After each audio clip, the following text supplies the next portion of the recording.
स्वरभानु का नाम शायद आपने पहली बार सुना हो, किंतु मुझे विश्वास है कि उसका दूसरा नाम आप सभी जानते होंगे।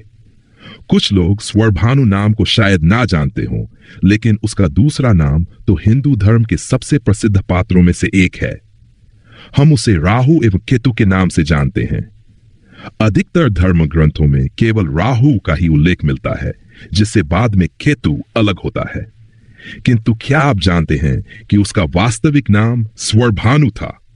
स्वरभानु दैत्यराज बलि का एक शक्तिशाली सेनानायक था। समुद्र मंथन और स्वरभानु की योजना। जब समुद्र मंथन हुआ तो अंत में अमृत उत्पन्न हुआ।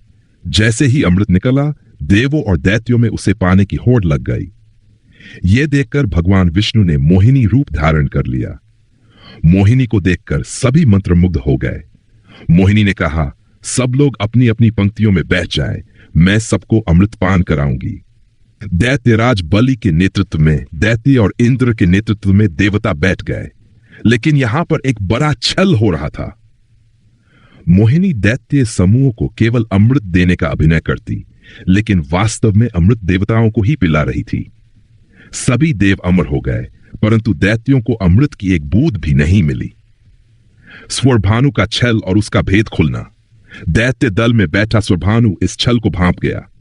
उसने देवता का रूप धारण किया और चुपचाप सूर्यदेव और चंद्रदेव के बीच में जाकर बैठ गया। जैसे ही मोहिनी ने उसे अमृत पिलाया, उसने छत से उसका पान कर लिया, लेकिन तभी सूर्य और चंद्र ने उसे पहचान लिया। उन्होंने चिल्लाते हुए मोहिनी को सचेत किया, यह दैत्य स्वरभानु है। भगवान विष्णु ने तुरंत अपना सुदर्शन चक्र उठाया और एक ही वार में स्वरभानु का मस्तक काट दिया।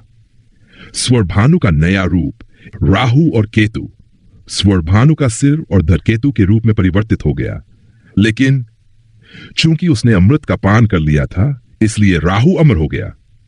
अपने साथ हुए इस छल को देखकर राहु और केतु क्रोधित हो गए। उन्हें सबसे ज्यादा क्रोध किस पर आया? सूर्य और चंद्र पर। उन्होंने प्रतिज्ञा की, हम समय आने पर सूर्य और चंद्र को ग्रस लेंगे। ग्रहण क्यों लगता है? राहु और केतु की इस प्रतिज्ञा के कारण ही साल में एक बार राहु सूर्य को ग्रसता है, जिससे सूर्य ग्रहण होता है। केतु चंद्रमा को ग्रसता है, जिससे चंद्र ग्रहण होता है। लेकिन जब ग्रहण समाप्त होता है तो सूर्य और चंद्र राहु केतु के कंठ के मार्ग से बाहर निकल आते हैं। राहु और केतु का नवग्रह में स्थान। अमृत के प्रभाव के कारण राहु और केतु को नवग्रहों में स्थान प्राप्त हुआ। राहु को अशुभ माना जाता है, केतु को अधिकतर शुभ माना जाता है। राहु काल क्या है? क्या आप जानते हैं कि एक दिन के 4 घंटों में 4 मिनट ऐसे होते हैं जब राहु का प्रभाव सबसे अधिक होता है। इसे राहु काल कहते हैं और इसे अशुभ माना जाता है। राहु और केतु छाया ग्रह क्यों हैं? राहु और केतु कोई वास्तविक ग्रह नहीं हैं। वे छाया ग्रह हैं, जिन्हें उत्तर और दक्षिण ध्रुव को जोड़ने वाली रेखा के रूप में देखा जाता है। राहु को एक ड्रैगन और केतु को एक विशाल सर्प के रूप में दर्शाया जाता है।